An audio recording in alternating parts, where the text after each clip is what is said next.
Why am I making this video? I don't know anymore. This is maybe my 6th or 7th time trying to talk at myself. I'm not a natural in front of the camera, clearly. Excuse me, I do need the tea to calm myself down. I had a really hard couple of days. And I just needed to talk about it. Normally, I would be able to write about it, but I haven't been able to write anything for quite a long time now, and that is heartbreaking because I feel like I've forgotten how to breathe. But the idea of, putting pen to paper or putting fingers to a keyboard to write something is not something that I'm able to do right now. What I want to talk about is mental health, specifically my mental health, and my very long and tedious experience with bipolar disorder, which is a word that frightens some people. I think a lot of people misunderstand what bipolar is. They misunderstand mental health and mental illness in general. I think some people, when they hear mental illness, they, their minds go to a crazy place. And I use that word very carefully. But they, immediately think someone who's unreliable, who's irresponsible, who's scary and frightening, which is not me. And other people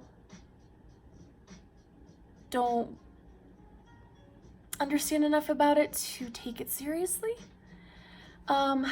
And it's a very common practice, and it has been for me, to justify my mental illness by lying about it, and specifically by relying more on physical ailments to give myself a break when I need it. And this is a practice that stems from, honestly, self-preservation. I will say 10 years, possibly longer, of dealing with the mental illness still hasn't prepared me for life, having a good work-life balance, for being able to speak eloquently about what I'm experiencing and about my needs. And I do feel like when I take a sick day off to deal with my mental illness, I have to justify it somehow by claiming one thing or the other. Now, luckily or unluckily, I do suffer from physical ailments that kind of I wear as armor.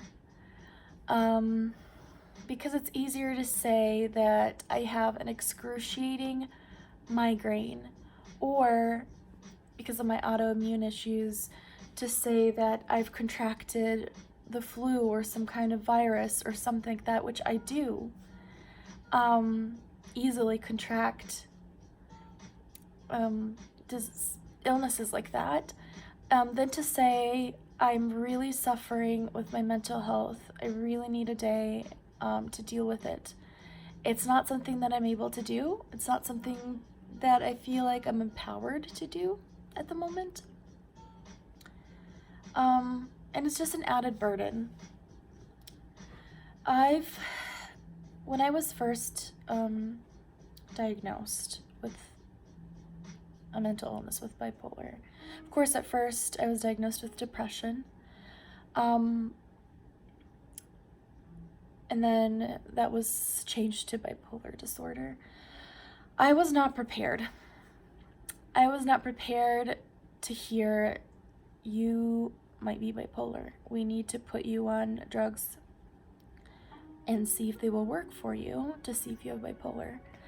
Bipolar is a scary word. It implies a lifetime of suffering, at least for me. And the prospect of dealing with this for the rest of my life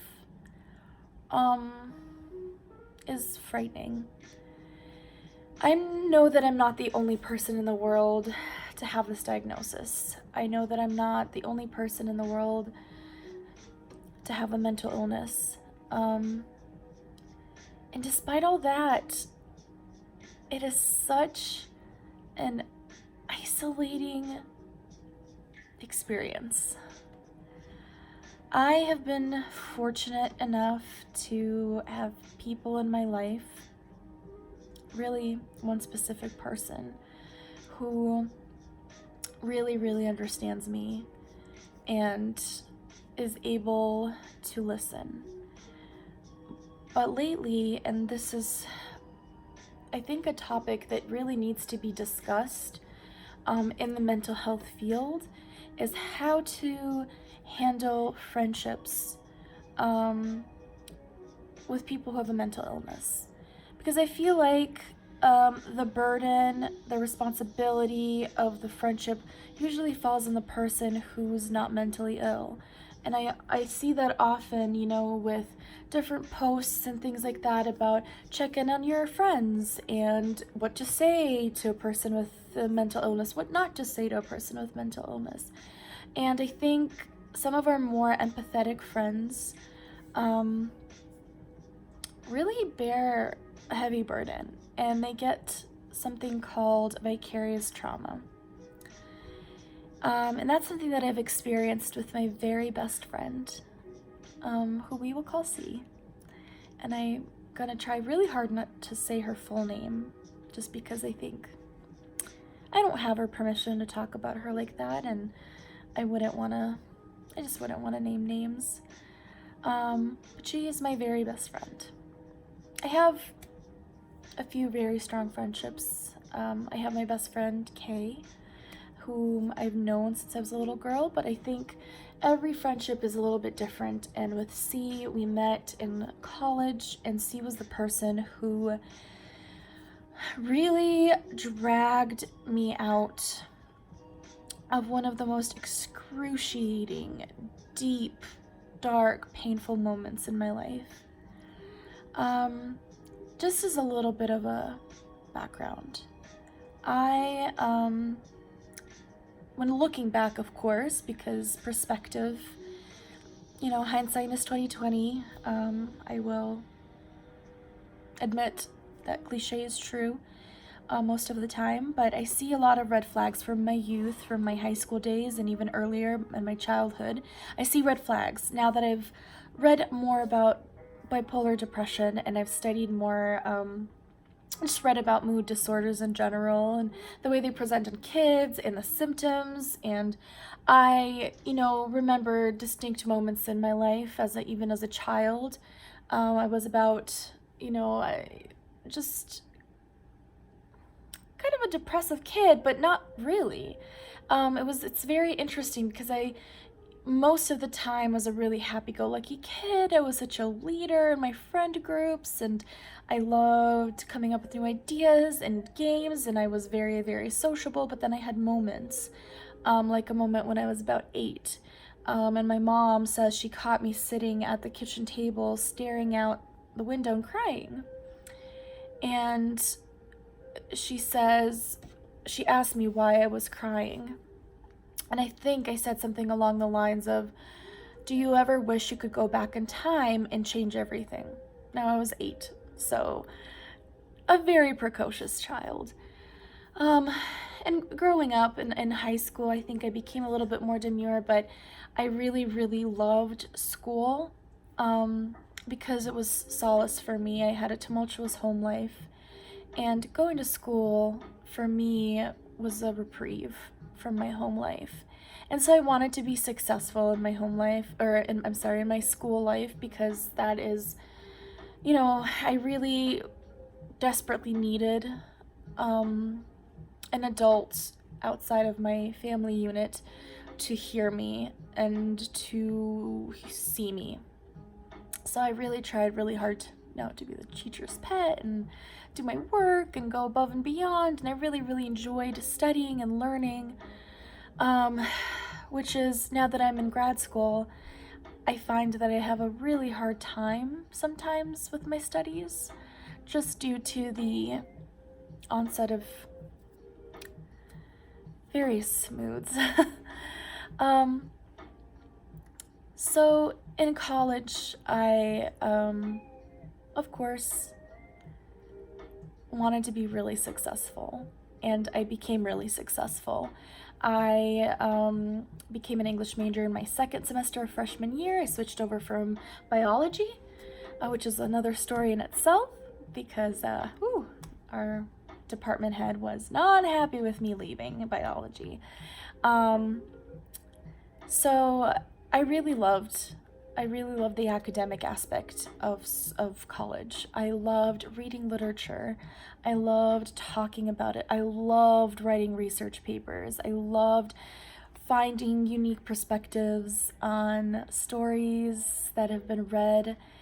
And it was a really, academically, very intellectually rigorous point in my life. But that is also where I developed the worst symptoms of my bipolar. And really, I feel like it started in my sophomore year. From the onset of my sophomore year, I had 18 hours that I was taking. I was taking a lot of classes. And this music is so distracting. And I also worked 3 jobs. I worked in the administration, I worked as a professor's assistant, office assistant, and I was a tutor in the writing center. So I did all of these things because I needed the money, but also I was pushing myself to prove a point that really didn't need to be made. But I was tired all the time. Outside of class and work, I would come home and I would sleep. And that is also when I developed a really kind of concerning health issue. I basically had my period for 3 months straight. I did not have health insurance at the time, nor did I have it through the school at that point. I don't know why. But I had a doctor who did not accept insurance, so he was really performed a valuable function in society, I think, because he charged very cheaply, didn't accept insurance. So people who were not able to get insurance, people like undocumented immigrants or poor people, this was before Obamacare became a thing and you needed to have health insurance. So needless to say, I had a very disappointing series of experiences with him. But I remember him saying, when I complained about my issue, I remember calling him and he said, well, this happens. Your egg is just stuck. This happens to some women. Just wait it out, blah, blah, blah. And yeah, it definitely took the wind out of my sails. I slept through the whole year.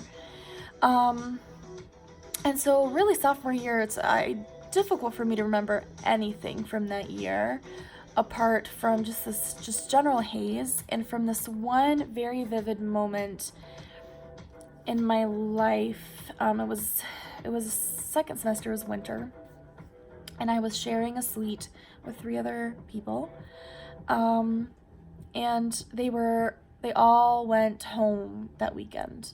So I had the apartment to myself, and I remember just having this very manic moment where all I did was clean. I cleaned the entire apartment, I cleaned my room, and the thought in my head, I was in such a horrible mindset where I thought, when I die, once everything's clean, once I've cleaned everything perfectly, I'm gonna kill myself.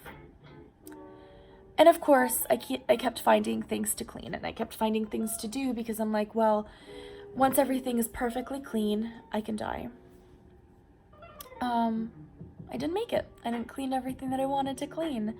But my roommate at the time, my now best friend, C, came back early. And that was when she sat me on the couch. She looked me in the eyes. I mean, she had tears in her eyes, and she said, "Vio, what's going on?" I was not very open to vulnerability at that point in my life, and I was very reluctant to talk. I felt like what I was feeling and what I was going through was such a weakness, and that to talk about it would show my weakness and make me so vulnerable, which it does. But as I've learned, vulnerability is a strength most of the time. But she was the first person to really have noticed. Now, I went to college with my high school best friend, A, and I had always put so much stock in friendships. I put so much hope into them. I put so many expectations into people that I thought would be my best friends forever. And I remember that was when things between me and A started going downhill, because I did not talk to her about anything, nor did she ask. But C, who we weren't best friends at the time, we were friendly, we were in a suite together, she had noticed that something was off, and so she decided to ask me. And she broke the dam, and she urged me to get help. And since then, I think our friendship began to grow. That was our point where really I looked at her with new eyes, because she had so much empathy and so much just love and concern, that we really, really became close. And that put a strain on my friendship with A, because I think she was jealous.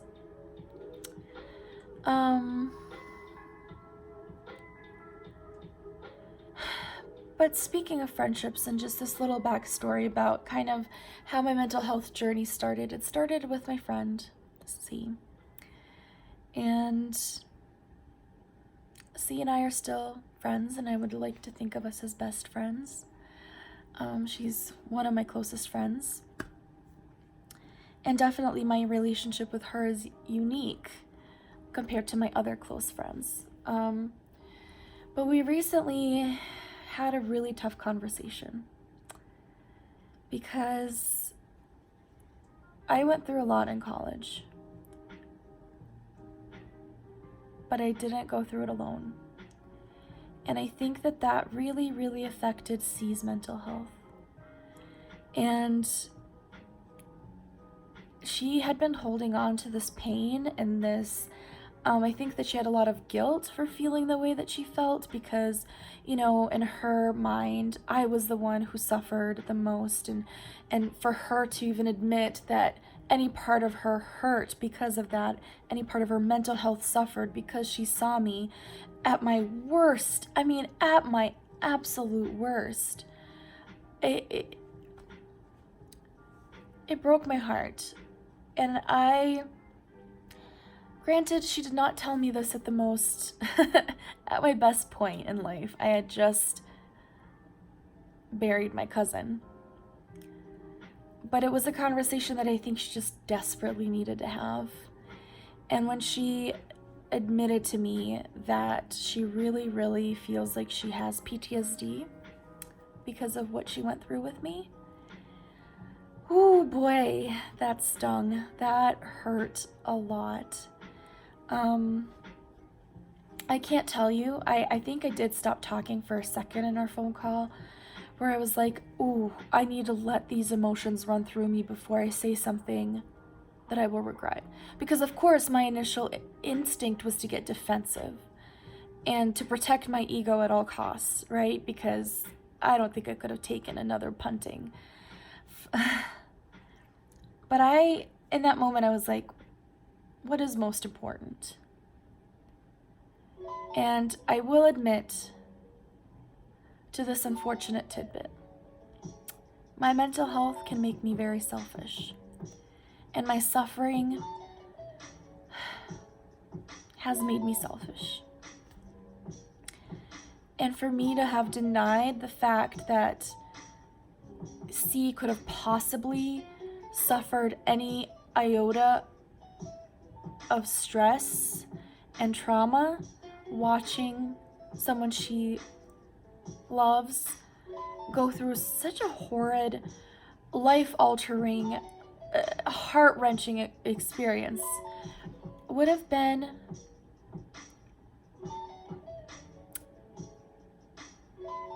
I think that would have been a real low for me. So what I was able to do is to remove, I just had to remove myself, my ego out of it, really, and empathize with her, and to realize that though I feel like I'm alone with my mental health, with my mental illness, with everything that I cycle through, with the daily beatings that I give myself, I often relate my kind of life experience, like just surviving day to day, to Sisyphus. You know, the Greek myth where Sisyphus is punished, and his punishment is that every day he has to roll a boulder up a mountain, and every night it just rolls back down, and it's just this process. And I relate to that because it does feel like when I'm in an upswing, it's so much energy. I expend so much energy on just rolling that boulder up that mountain. Every step, every positive step is pain. But to relinquish any amount of control, if I let myself slip up, I mean, that boulder comes rolling down like it's nothing. But to see, and I see myself alone in this, but that is not the reality. And the fact is that I wasn't by myself on that mountain, and I'm still not. And that my friends and my family, people who I often neglect when I isolate myself, are there with me. And I think that it would be a gross misstep to not talk about that. Because if it wasn't for them, I wouldn't be here. And specifically, if it wasn't for C, I wouldn't be here. And I wouldn't have the opportunity to do this, to suffer, to push that boulder up and keep pushing it. And I appreciate the beauty of life and the chaotic, messy struggle that it is for really everybody to get through the day sometimes. But I'm not alone, even though that I feel like it sometimes. But I am realistic, and I do feel like my mental health is not a topic I can bring up anymore. At least for a while. It is a boundary that I think we have to have. And it hurts. It really does. But friends are not therapists. And